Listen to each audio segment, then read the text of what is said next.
Martine Planche, bonjour.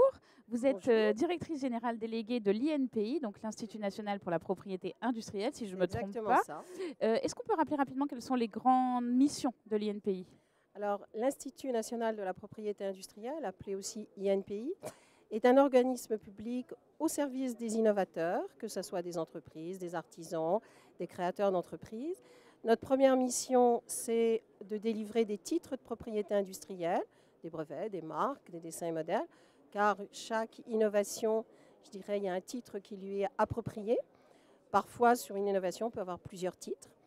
D'accompagner les entreprises, et là c'est vraiment un challenge depuis de nombreuses années, nous accompagnons ces innovateurs pour faire en sorte que la propriété industrielle soit au sein de la stratégie de l'entreprise, en les accompagnant bien entendu en répondant à leurs besoins.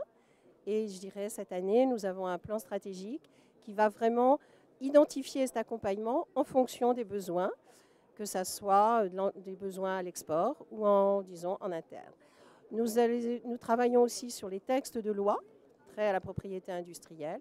Et bien entendu, nous diffusons toute l'information pour que ces innovateurs aient à leur disposition toute l'information en brevet, en marque et en dessin et modèle. Alors justement, concrètement, on parle d'accompagnement des entreprises. Comment ça se passe concrètement? Comment vous faites pour aider? Notamment, on sait que les dirigeants d'entreprise ou du moins les créateurs d'entreprises sont finalement peu enclins à déposer, enfin ils ne connaissent pas bien la procédure, etc. Comment on fait pour les accompagner? Alors, disons qu'on va les accompagner différemment selon l'entreprise.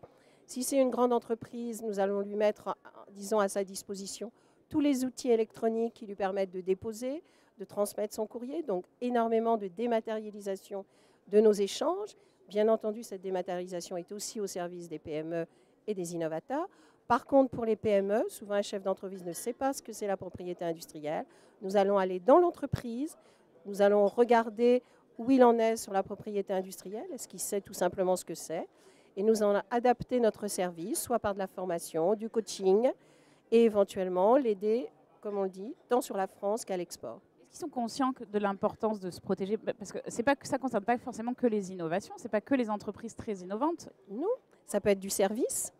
Souvent, ils n'en sont pas conscients, ou tout du moins, ils ne se méfient pas d'autrui. C'est souvent le problème, c'est souvent une entreprise, elle croit qu'elle est toute seule à avoir inventé, que ce soit un service ou une innovation technique, et que personne ne la connaît. Et ils vont la divulguer très facilement, trop. Ils vont en parler à tout le monde, ils sont tellement fiers d'avoir fait cette innovation qu'ils vont en parler. Au contraire, il faut qu'ils n'en parlent pas tant qu'ils n'ont pas déposé un titre. Après, bien entendu, vu que la protection part du dépôt du titre, ils peuvent en parler tant qu'ils veulent.